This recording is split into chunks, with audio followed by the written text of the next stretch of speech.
Hi, it's John. Um, so this video is probably the last one that deals with the crash of November 22nd in Niagara Falls, New York. That crash that I suspect was a hack and remote control, like a remote control hack and crash, right?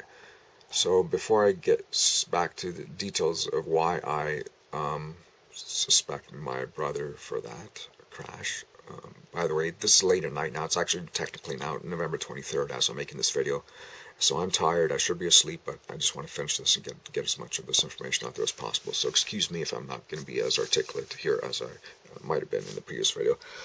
Anyway, so this is first just a little bit more evidence about the fact that cars can be crashed in general, right? As I already showed a bunch of it so far, I want to show a little bit more, then I'll get back to that specific crash from yesterday, right, November 22nd, 2023 in New York, Niagara Falls, New York.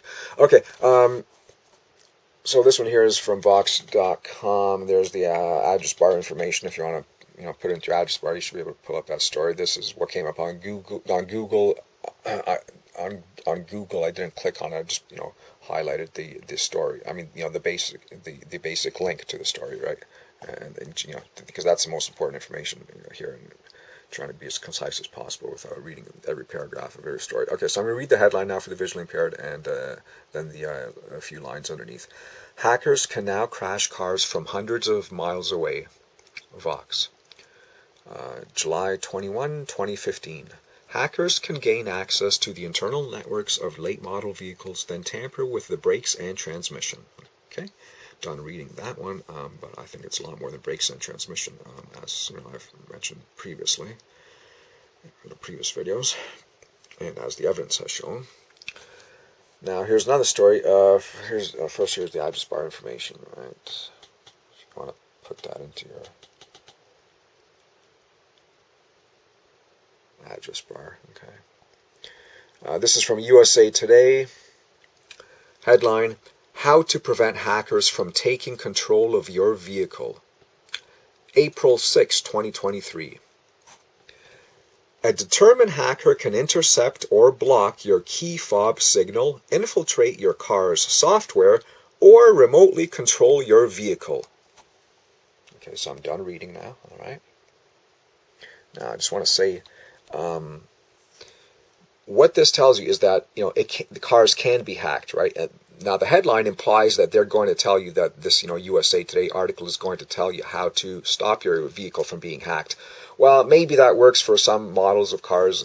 I don't know. I didn't click on it, and I don't think it matters because I'm looking at the evidence of what's happening in the real world. So I don't really care what it says in their story, how to prevent it, because I'm sure it doesn't work all the time, because otherwise these hacks wouldn't keep happening. Maybe it works for some models of cars. Maybe it worked for a few months until the hackers figured out how to get around that advice, that new cyber security defense, cyber wall, anti-hacking advice, whatever advice this USA article gave.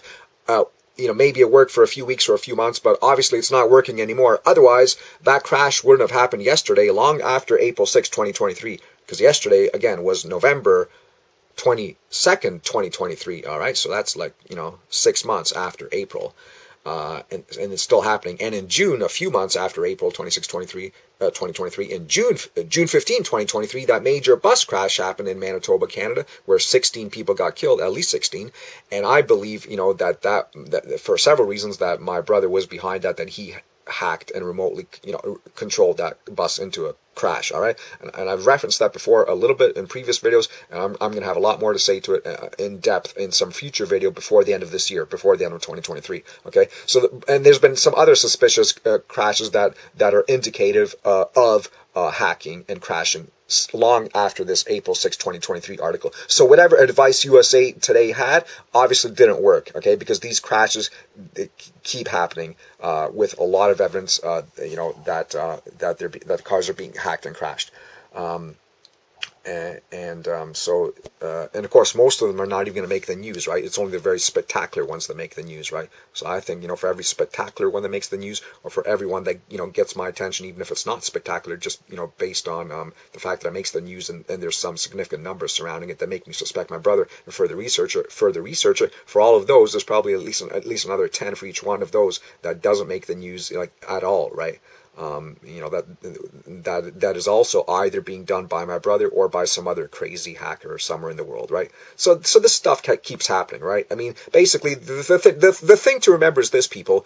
What any good IT expert will tell you, which is that anything connected to a network, including a modern car, can be hacked. Okay, if it's connected to a network by wireless communication, connected to any network, whether that's an internet network, phone network, whatever network, if it's connected to a wireless network, it can be hacked, all right? It is not 100% safe from hacking. It can be hacked. That's the major thing to remember. Those are the facts, regardless of what USA Today or anyone else will tell you. You talk to the experts, and they'll tell you, any good IT expert will tell you, if it's connected to a network, it can be hacked. It's not 100% safe. Maybe it's 90% safe. Maybe it's 80% safe. Maybe it's 99% safe. But you know what? It's not 100. And if sooner or later, even if it's only once out of 100 times, it will be hacked, because it is not 100% safe.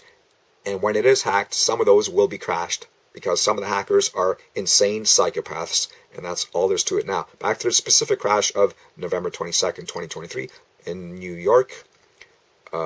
New York State, in Niagara Falls, for the city of Niagara Falls in New York State. Back to that one there. Again, there's the headline, that I showed before from Yahoo News. Now, I want to tell you a few more reasons why I think my brother was behind it. Circumstantial evidence, so-called coincidences, and that number one is the time. It happened at approximately 11:20. Now, lots of times on the news, they will round off the time, so maybe it wasn't exactly 11:20, maybe it was 11:19, maybe it was 11:21, but lots of times on the news, as I've discovered, as I'm through various research, as I'm sure my brother knows as well, that when some crash happens, they will often round the time off. They may round it off by a few minutes, or they may round it off by under a minute, but they may round it off as much as even 5 minutes or a few minutes, right? So basically, if my brother did the crash at 11:19 or 11:21, he would have known that they would still say 11:20, okay, on at least some newscasts, that they would round it off based on previous experience, okay. Like similar thing happened with the Alaska mid-air crash that I discussed several videos ago, where the exact time that it crashed was 8:26 and about 35 or 40 seconds local time. That was the exact time, but I heard on several newscasts that they said 11:27. Okay, so they rounded it off to 11:27. Sorry, not 11:27, 8:27 local time for that mid-air Alaska air crash from several videos ago, and that's what got my attention to do further research on it, because when I heard 8:27 Alaska, I thought, wait a minute, that might be 9:27 next door in BC, because of the time zone difference. And I wasn't sure about the time zones then, but I researched them, and sure enough, it was an hour difference. So basically, it was at 9:26 next door in BC, which is where I suspect my brother still was. And then I figured, okay, well, a lot of the newscasts, or several newscasts at least, said it was 8:27, in Alaska, which would have been 9:27 in BC. And then, of course, when I looked at the specific time after I showed on one of those videos, it was actually 8:26 and 35 seconds or 40 seconds. But the point is, it was still close to 8:27, in Alaska, which would have been 9:27 in BC. And again, some of the newscasts, they rounded it off, to 8:27, in Alaska time, or 9:27 in BC time, and that which of course is my brother's birthday, 9:27, and my brother probably knew that they would do that as long as he got close to 9:27, or in his time zone, or 8:27 in Alaska when he did the crash. He knew that at least some of the newscasts would round it off, especially when it's less than 30 seconds away, from 8:27, right? In Alaska, right? Because it was less than 30 seconds, so it was reasonable for him to assume that they would round it off to 8:27. And that would get my attention if I heard about it on the news, which I eventually did. So now, getting back to this crash, okay, so again, the other coincidences I mentioned some of them several videos ago. Regarding why I suspect it's him. So another one again is the time 11:20. Remember what I said about the 12? 12 being a significant number to him. I explained that many times in this series of videos. Right, so it comes up again. 11:20 is when when at least some newscasts said that it crashed at 11:20 a.m. So 11:20, basically that there's a 12 in there. All right, 12. Again, I was born on the 12th. Right, that's a significant number to him. Also, he doesn't consider the 0 a significant number. I mean, he disregards the 0 as a numerology aficionado. Okay, so basically at 11:20, without the 0, that's 112. All right, and I said before in some previous video, he lived on 112th Street for a long time in North Delta, BC. Authorities out there, RCMP, FBI, they have his personal information. They can verify that. They can figure out that he lived on 112th Street in North Delta, BC for a long time. 112th Street. Okay, so again, without the 0, 11:20 is 112. So there's another sign pointed to him. Okay, and then furthermore, the date 11:22. Okay, so we look at the date it happened 11:22. There's another 12 showing up in the middle of that. Right, 11:22. You just picture it in your mind. Right, November 22, 11:22. Right in the middle is a 12. All right, so there's another 12. Okay, and then also with that 11:22, the first 3 digits are 112. Okay, again 112th Street. Right, so again, so you got the crash happening on 11:22 at 11:20 a.m. All right, do you really think that's all a coincidence? Right? No, I don't think so. Okay, and then there is even another coincidence that goes beyond numbers, and that is. And I just thought of it now, and I don't have the screenshot available for it now. So I'm going to make another short video after this one just to show that screenshot. Okay, because I'm gonna have to cut this off at 15 minutes, which is about 3 minutes from now. That other coincidence that comes up has to do with a movie I recently watched, and there are several coincidences in that movie. I mean, for that tie to this, when you see it, it's gonna I don't know if it's going to blow your mind or just blow your hat off. I don't know, but it's gonna do something. It did something to me when I first heard about it. When I first remembered it earlier today when I heard about this story. And by the way, when I heard about the story, it was like on the news. I think I mentioned before at 6 o'clock p.m. news, which local time for me would have been 5 o'clock Eastern. On November 22nd, yesterday. And so by that time, the crash had happened 5-6 hours previously, and the information would have been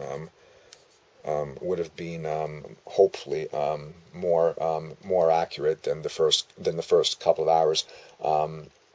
And I heard nothing different since regarding the time, so I'm going to assume it was 11:20. But the date was definitely 11:22. And the other coincidence regarding tying into a movie that I recently saw, that is also going to be I'm going to have to. I'm just thinking about the several details about that. I'm going to have to probably make another full 15-minute video to get all those so-called coincidences in there from that movie as it relates to that. So I'll do that in the next video. I promise though that'll be the last one for this crash. But just before this video ends, I got about another 2 minutes, enough time to say that with that time, I already mentioned the significance of the 12, as and the 112th street part, right, as it relates to the time 11:20 when it happened, right, and then also the date 11:22, right, the date that it happened, right. And again, in the date is also 112th Street and a 12 in the middle, so, but beyond that is the year, right? In other words, if you put the year first before the date 11:22, if you write down the year 2023 as a number, if you write it down, picture it in your mind, right? You write down 2023, then write down 11/2022. Write down 2023, then write down 11, then write down 22. Then you got the full date representing November 22nd, 2023. It is acceptable to write down the year first. I'm sure you've seen it written down like that in some places where they write down the year first. So that is acceptable. So writing it down like that, you get a 31, another reverse 13, which is another significant number I've referenced many times in this series of videos. So if you write down 2023, then you write down 11, representing November after that, then the 3 from 2023 is in front of the first 1 from 11, and that's a 31, okay? And again, 31 is a reverse 13, and I told you that 31 is significant because of that, just like 13 is significant. Because they're both 13. Because to numerology enthusiasts, they can look at numbers from various perspectives, and one of them is backwards. So again, it's come up before in the past. It'll come up again because I have other videos where I've already noticed not videos, other information I have to put on future videos where I've already noticed that 31 coming up again. And again, it comes up here, with that crash, because it's 2023 and then 11. So again, that's a 31. The 3 and the 1 make a 31, which is a reverse 13. Thanks.